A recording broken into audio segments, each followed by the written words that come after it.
Alrighty, so we're back out here Saturday morning, working on the C-10 and International peek around the corner over there. TJ's building a floorboard for it. Coming out for some rusty old metal. It's coming together all right.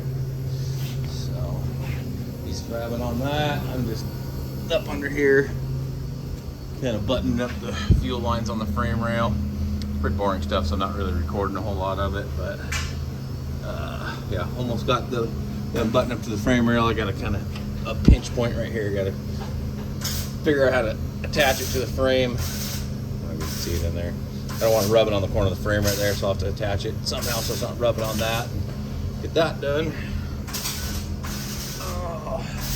Zach and his buddies got the lift out of the rolled pickup. Starting in on his truck, so Saturday morning or Saturday afternoon we're plugging right along. So like I said, not doing a whole lot of recording today because a lot of it's kind of boring stuff, but we'll touch base once in a while and let you guys know what's going on.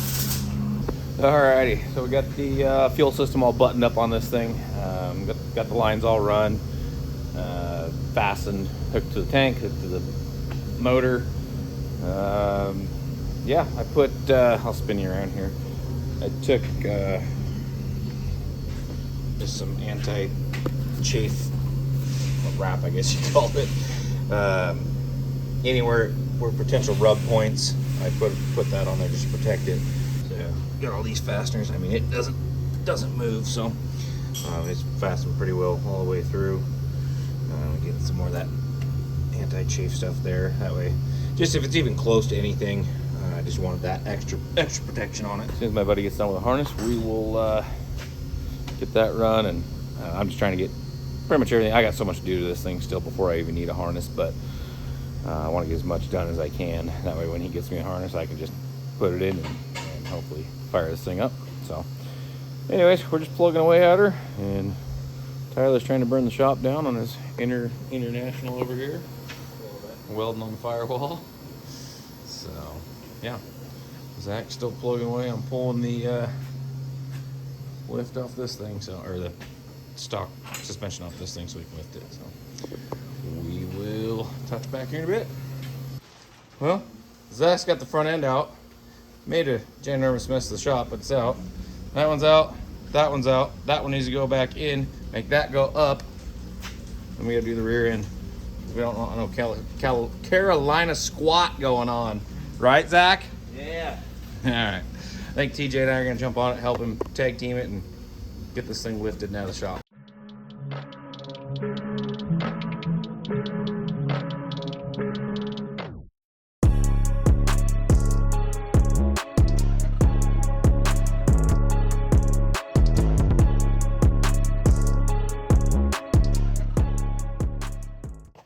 All right. Truck's back on its own weight. It's lifted 6 inches in the front. We'll get, he's going to clean the shop tomorrow and probably going to have to finish it up later this week, but we got to redo the exhaust where the drive line hits on the exhaust from lifting it, so we got to redo that. It's going to need aligned, bleed the brakes, and there's some other stuff. You still got to do the rear, but anyways, it's down. It's on its own weight, so I'm going to bed. I'm going to go shower and go to bed. So I don't know what Zach's doing, but we're out of here. All right, we are back out here on a Friday night. Tonight I think I'm just going to put the accessories on the front of the motor.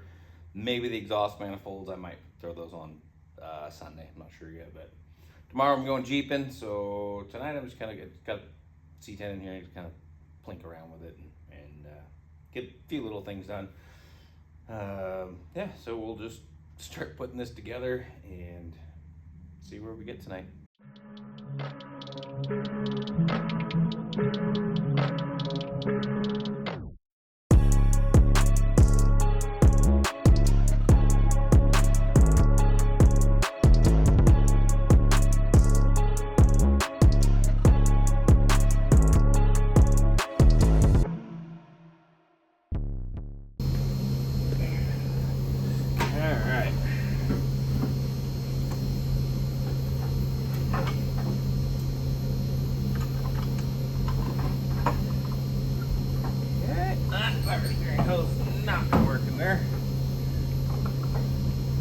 hoping to be able to use a power steering hose that, an LS power steering hose. I'm hoping it would go into the square body gearbox that I'm putting in here, but I don't think that's gonna fly.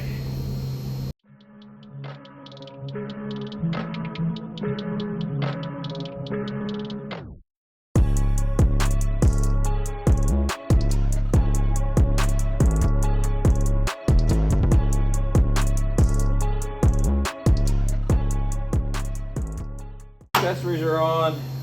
Basically gonna put a belt on it, and that'll be good. I'll probably end up coming back in, like I said, some idler stuff that would make a little noise, and alternator's kind of dirty and gross, so I just want to get it running. This stuff's super easy to change and come back and do later, but I just want to get it running, make sure everything's going to be good before I dump a bunch of money into it. But well, I guess it's a little late for that. But anyways, yeah, I just want to get up and going. I got tons of this LS stuff.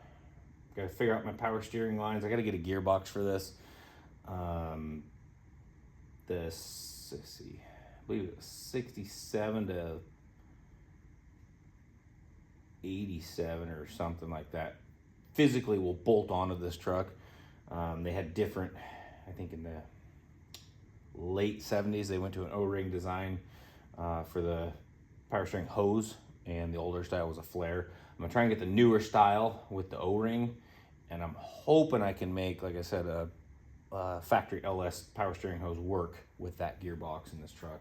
That way it just keeps it same when I go to the parts store. I'm either getting parts for a 72 C-10 or a 2003 Chevy Avalanche is what this came out of. So try to keep it simple when it comes to parts.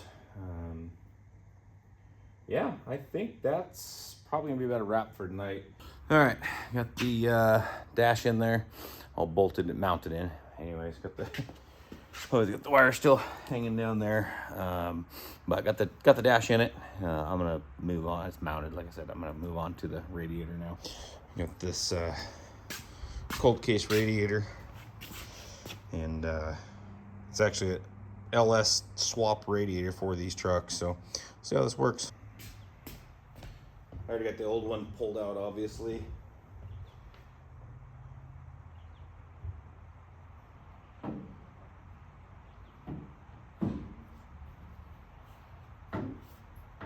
So far, she sits in there pretty nice. On the radiator hoses on this thing, trying to figure them out. Got the lower hose on it. Actually, factory LS one worked. I had to trim it quite a bit, but it worked out pretty good. So got the lower radiator hose on. Working on the upper. It's going to be kind of a pain. Not pain, well, kind of. The radiator's bigger than the outlet on the water pump. So I'm going to have to figure that out as far as might have to do a custom hose. I don't know. But working on that right now and just kind of plugging away. Trying to get the cooling system mostly, if not all the way, buttoned up today. That way I can kind of just start chipping away at pieces as I go. So I'm going to keep messing with this upper hose and see what I have to do. It's on there, it just doesn't work. So probably go run back down to the parts store and see what we can find there. So this is the steam hose that comes off the throttle body there, and then it goes into the radiator. Had to build an adapter for that. I probably could buy one, and I may still order one, but if that one works, it doesn't look too bad. So as long as it seals. And upper radiator hose came out good. Lower radiator hose, just the factory LS hose I just cut down, so that worked out. This was just one that Napa had in stock that I was able to find. So cooling system is buttoned up completely, other than the burp tank. I gotta order a burp tank for it, but got quite a bit done. Waiting on a burp tank for the cooling system, and then that's buttoned up. I could run it like it is, but need the burp tank so coolant doesn't go on the ground when it decides to burp. So alrighty, we got a whole mess of wiring going on behind me, but we had a little bit of a slow day today, so pulled it in the shop during work hours. Boss is paying me to work on this thing, so we got a whole gaggle of wires up under here. I got the OBD2 port mounted. Got a few hooked up here and there. So anyways, we are plugging away, get the wiring buttoned up, and get the bed back on this thing, get a fuel filler neck and some other stuff. Did get the air intake all buttoned up last night, so that's all on there.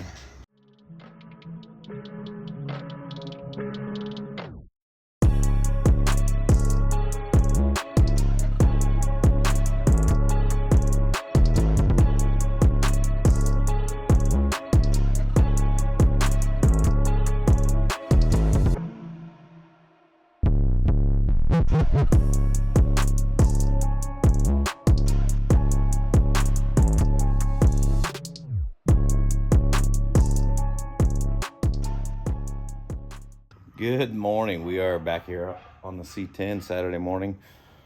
Fingers crossed I'm gonna start this thing today. We shall see. Right now I'm just working on, I got the rear drive shaft in the truck. Well, just sitting there, it's not bolted in yet, but so what I got going over here is I had to notch a piece out of the cross member for the rear swing arms because I went to a one-piece rear drive shaft instead of a two. So I had to cut the bottom out to get the drive shaft in there. But I had to cut this bottom piece out.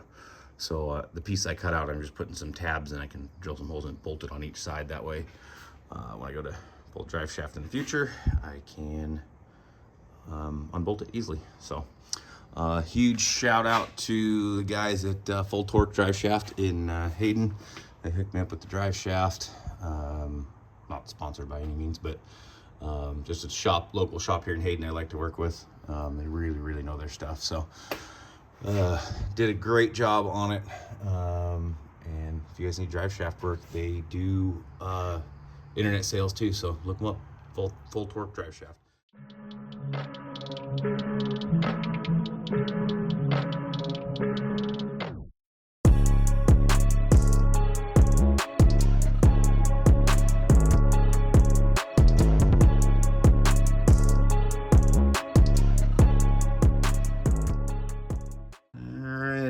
In there, not the most beautiful thing I've ever made, but it will do the job. Make the driveline serviceable. Got some clearance ground in that side, so that shouldn't hit. We're good there. Yeah, now it's bolts in, bolts out, so I can pull the drive shaft. Here we go. First startup. Nervous. We'll see if I screwed it all up or if it works.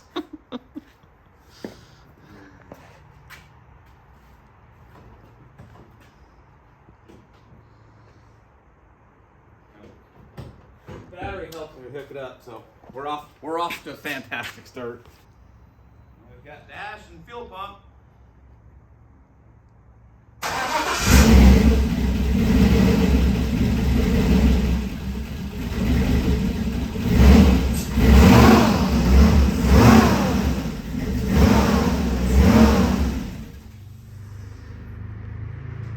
It runs. Woo! All right. Last of the list, fluid's in it, wiring's done, burp tank's done, fuel filler neck can be driven without it. Let's go. Let's go. Let's go.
good on it on an LS after I put a cam in. I spun the cam bearing, so we'll not do that. We'll let her break in a little bit.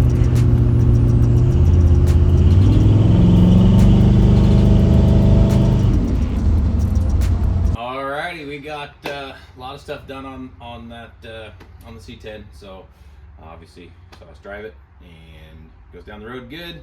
Just got to get it over to the tuner and get it tuned, and obviously finish putting the rest of the truck back together. But it did good. I'm happy with it. And next step, we'll be off to the tuner. Thanks guys for watching.